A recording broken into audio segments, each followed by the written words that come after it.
le président Macron s'attaque très clairement à nous. Car moi, je fais partie des intellectuels panafricanistes qui revendiquent le quadruple programme. Retrait total des troupes néocolonialistes françaises du sol africain, retrait total de la monnaie coloniale du CFA du sol africain, fin de l'ingérence de l'élite politique française dans la désignation des dirigeants africains, et quatrièmement, fin de la répression culturelle des idées des Africains ou d'autres Africains. Bon, je voudrais examiner les qualificatifs que le président Macron nous réserve. Il dit faux intellectuels. Alors, le président Macron parle de fausseté intellectuelle. C'est-à-dire que lui, il se positionne sans doute parmi les intellectuels. Mais qu'est-ce qu'il entend par intellectuel?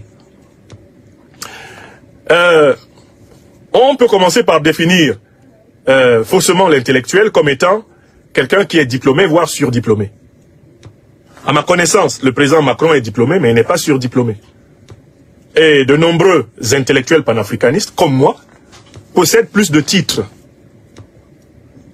formels de la science universitaire que lui. Donc, je prends ce premier critère, les parcours scolaires. Quand il dit que les panafricanistes sont des faux intellectuels, est-ce une manière de dire qu'il a été meilleur étudiant, meilleur élève, il a été meilleur écolier que nous? Mais il serait facile alors à ce moment de prendre notre CV qui est disponible sur le net et de prendre le sien pour voir si son CV, du point de vue des grades et des titres, est supérieur au nôtre. Je prends ce premier critère qui n'est pas suffisant pour définir l'intellectuel. Car attention, je ne pense pas que l'intellectuel ce soit le diplômé. Je prends un deuxième critère. Le deuxième critère, c'est un intellectuel, c'est quelqu'un qui produit des œuvres et qui contribue à la transformation positive de la société. Bon, moi, par exemple, je suis à mon 36e livre. Monsieur Macron, il en a écrit peut-être 2 ou 3. Est-ce que l'impact de ces livres sur la société française peut être comparable à l'impact des miens sur la société africaine? Moi, j'en ai écrit 36. Je publie bientôt le 37e. Et j'ai commencé à écrire des livres à 12 ans. Je suis un intellectuel panafricaniste.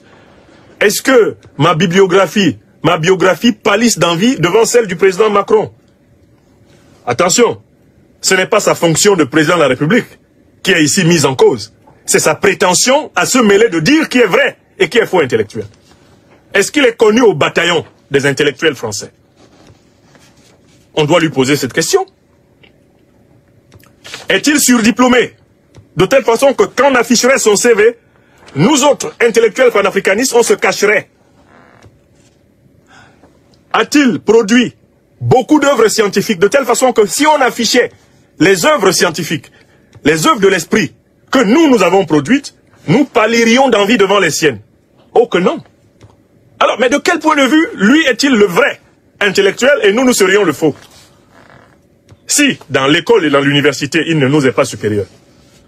Si, dans la production et l'impact positif sur le peuple, il ne nous est pas supérieur.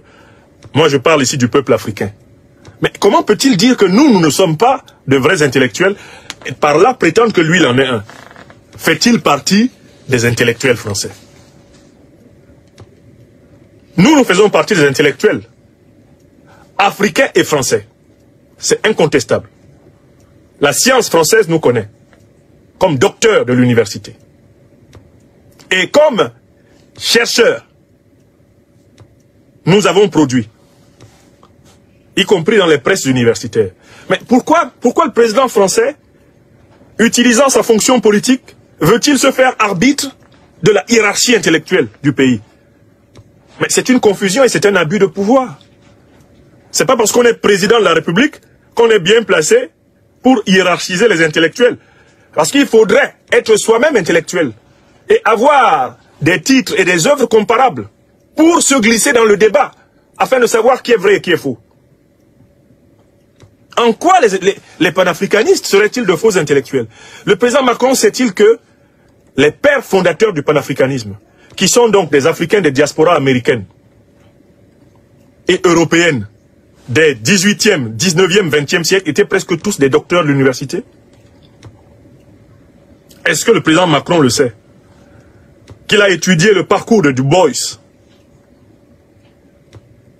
qu'il a étudié le parcours de Francis Kofi Kwame Nkrumah, qu'il a étudié le parcours de Bliden, qu'il a étudié le parcours des grands panafricanistes de l'histoire. Ça a toujours été des monuments, et de l'université, et de la production scientifique, et du monde de la culture. Les grands panafricanistes de l'histoire. Mais la question que je pose ce soir, c'est le président Macron nous traite de faux intellectuels à partir de quel piédestal? À l'échelle intellectuelle, parce qu'il est président de la République. Ce n'est pas ce que je lui conteste. Il l'est pour quelque temps encore. C'est d'ailleurs une fonction éphémère. Mais qu'il vienne catégoriser les intellectuels, c'est quelque chose qui n'est possible que si lui-même il en fait partie, et s'il peut se comparer à nous.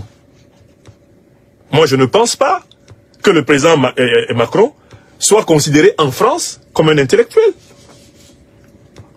Il n'est une référence ni dans l'école, ni dans l'université, ni dans la science française, dans la science internationale. Encore moins dans la science africaine, où il est inconnu au bataillon. Voilà la vérité. Il dit que les panafricanistes sont des faux intellectuels. Vous ne pouvez le dire que si vous êtes un vrai.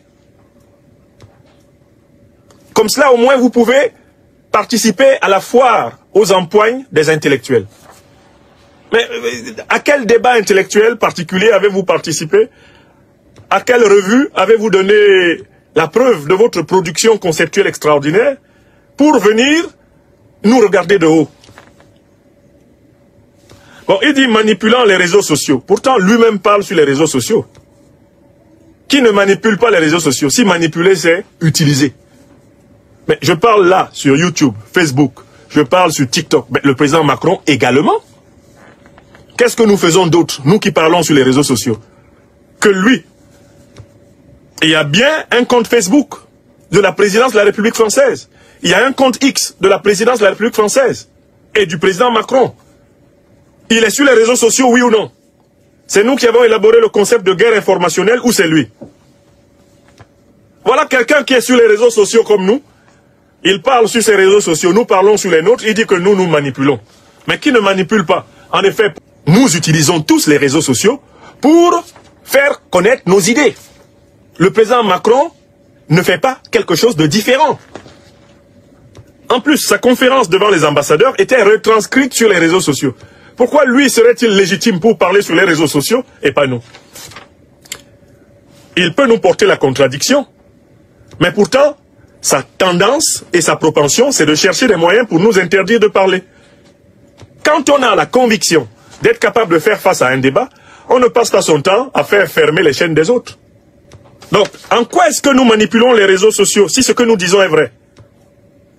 Peut-on dire que l'Afrique est souveraine alors qu'elle est occupée par des bases militaires étrangères? Non. Peut-on dire que l'Afrique est souveraine alors qu'elle est occupée par une monnaie étrangère? Non. Peut-on dire que l'Afrique est souveraine alors que des puissances étrangères imposent des dirigeants africains contre la volonté des peuples africains? Non.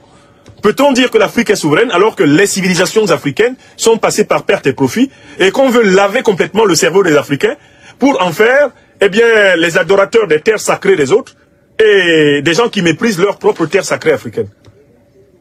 Voilà les thèses que nous défendons, M. Macron. Démontrer qu'elles sont fausses. Montrer que la France aurait pu être souveraine en restant une colonie allemande ou en restant une colonie américaine. Venez le démontrer.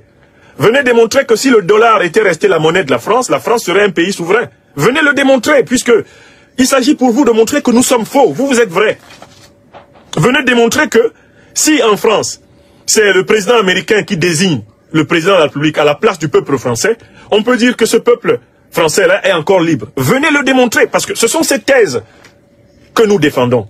Des thèses qui sont aisées à asseoir scientifiquement. En quoi pouvez-vous juger que nous, on est des faux et que vous êtes vrais?